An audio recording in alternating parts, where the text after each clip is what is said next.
Episode 128, Jonbenet case.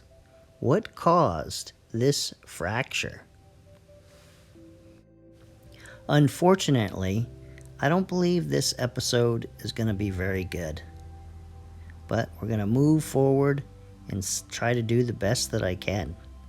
And I'll explain why it's not going to be that good. But here, let's see if you can guess what this episode is going to be about. So here's a clue. Alright, here's what we're going to do.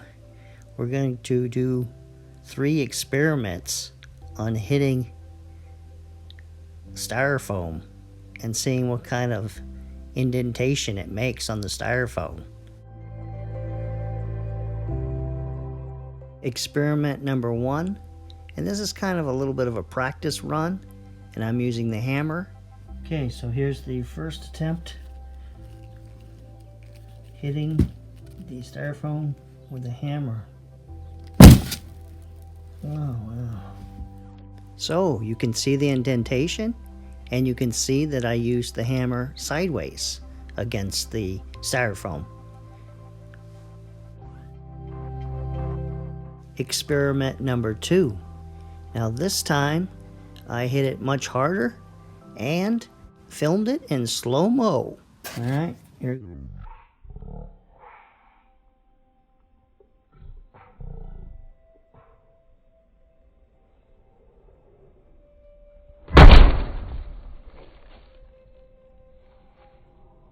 And here you can see some things.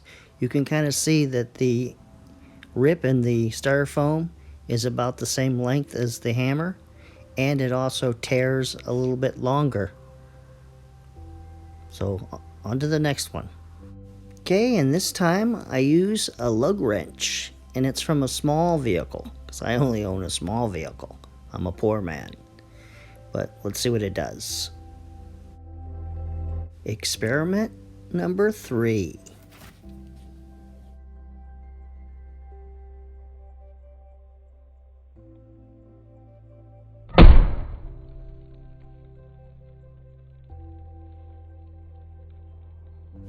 So here you can see it makes basically the exact indentation of the object.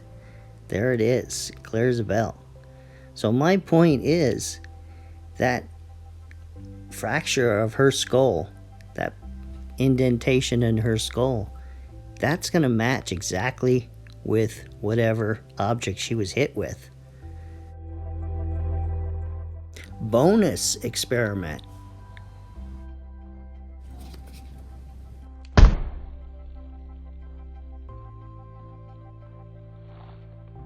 To me, this is the one that looks the most like Jonbenet's injury to her skull. And you can see it even has a little bit of the fracturing to the right hand side of the indentation. And so what object was it? Well, here it is. It was a trophy, the marble part of the trophy.